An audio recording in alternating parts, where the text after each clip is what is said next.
Assalamualaikum warahmatullahi wabarakatuh. Di sini saya mau menjelaskan sintesa agenda 3 dan personal branding.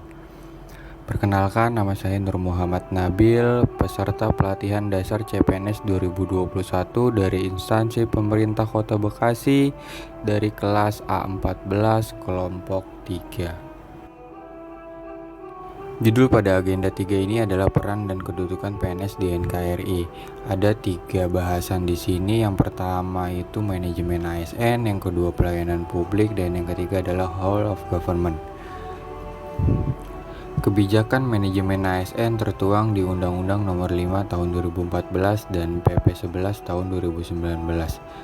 Kebijakan pelayanan publik tertuang di Undang-Undang Nomor 25 Tahun 2009 dan kebijakan untuk all government tertuang pada Instruksi Presiden Nomor 3 Tahun 2003. Pada bahasan manajemen ASN, di sini ada beberapa poin. Yang pertama adalah kedudukan ASN, kemudian peran ASN, hak dan kewajiban ASN, kode etik dan kode perilaku ASN, dan sistem merit.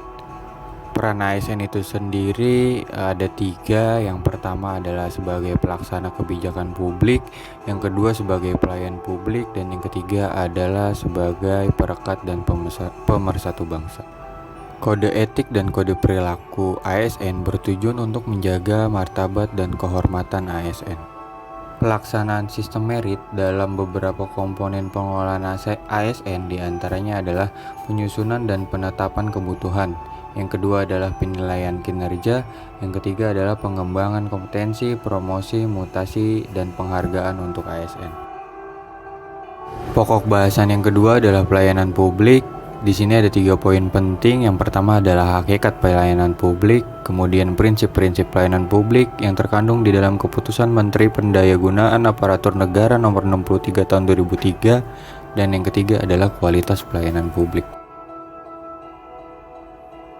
Pokok bahasan yang ketiga adalah whole of government atau WOG, yaitu sebuah pendekatan penyelenggaraan pemerintahan yang menyatukan upaya-upaya kolaboratif pemerintahan dari keseluruhan sektor dalam ruang lingkup koordinasi yang lebih luas guna mencapai tujuan-tujuan pembangunan kebijakan, manajemen program, dan pelayanan publik. Mengapa WOG? Ada 3 faktor yang menyebabkan Indonesia menerapkan WOG. Yang pertama adalah dari faktor eksternal, yaitu dorongan publik dalam mewujudkan integrasi kebijakan, program pembangunan dan pelayanan agar terciptanya penyelenggaraan pemerintahan yang lebih baik. Faktor yang kedua adalah faktor internal dengan adanya fenomena ketimpangan kapasitas sektoral sebagai akibat dari adanya nuansa kompetisi antar sektor dalam pembangunan. Dan faktor yang ketiga adalah keberagaman dari latar belakang nilai, budaya, adat istiadat, serta bentuk latar belakang lainnya mendorong adanya potensi disintegrasi bangsa. Bagaimana cara penerapan WOG? Di sini ada 3 kata yang sebagai kata kunci untuk penerapan WOG. Yang pertama adalah koordinasi, yang kedua adalah integrasi, dan yang ketiga adalah kedekatan dan pelibatan. Personal branding yang saya angkat adalah milenial melayani bangsa. Karena saya terbilang anak milenial dan saya menjadi ASN, saya harus menjadi ASN milenial yang menerapkan nilai-nilai aneka. Saya juga harus menjadi ASN milenial yang transparan, jujur, bertanggung jawab, sopan, dan adil. Dan saya menjadi ASN milenial harus berpikir inovatif, kreatif, dan adaptif terhadap kemajuan teknologi. Cukup sekian penjelasan dari saya. Kurang lebihnya mohon maaf. Wassalamualaikum warahmatullahi wabarakatuh. Terima kasih.